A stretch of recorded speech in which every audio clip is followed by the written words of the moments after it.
O caudal do río Lérez volve baixar a cifras que obrigan a manter a situación de prealerta pola seca. Actualmente é de 1,45 metros cúbicos por segundo de media, confirmando que as chuvias da semana pasada foron insuficientes. Chuvias da semana, pois foron un espellismo que permitiu que subise o nivel do río durante unha semana aproximadamente, pero que agora xa volve a estar nos niveis nos que estaba antes dese episodio de chuvias. Tamén comezan a baixar os datos de consumo. Entre o 9 e o 15 de agosto, os 6 concellos que se abastecen do Lérez empregaron 37.650 metros cúbicos ao día.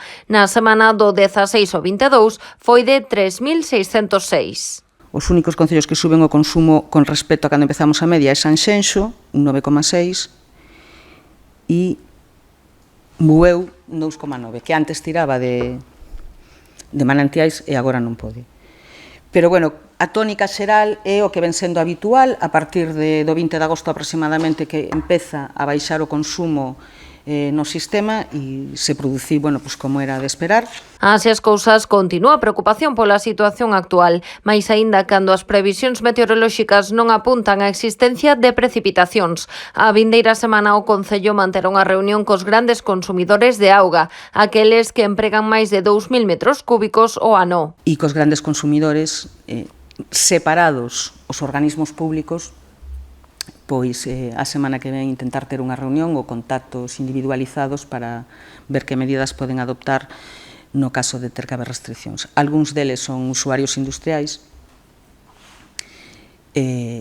pero normalmente, como entenderedes, son actividades económicas que tamén é un problema cortar o suministro de agua e que, polo tanto, estamos vendo como se pode facer. Da Silva apuntou que polo de momento Lérez ten auga para garantir o abastecemento da poboación. Ademais, o Concello xa comprobou que o estado das reservas do encoro do Pontillón é óptimo, por se fora necesario recorrer a elas. Iso sí, advertiu que a posibilidade de entrar en situación de alerta é real ante a imposibilidade de predecir o comportamento do río.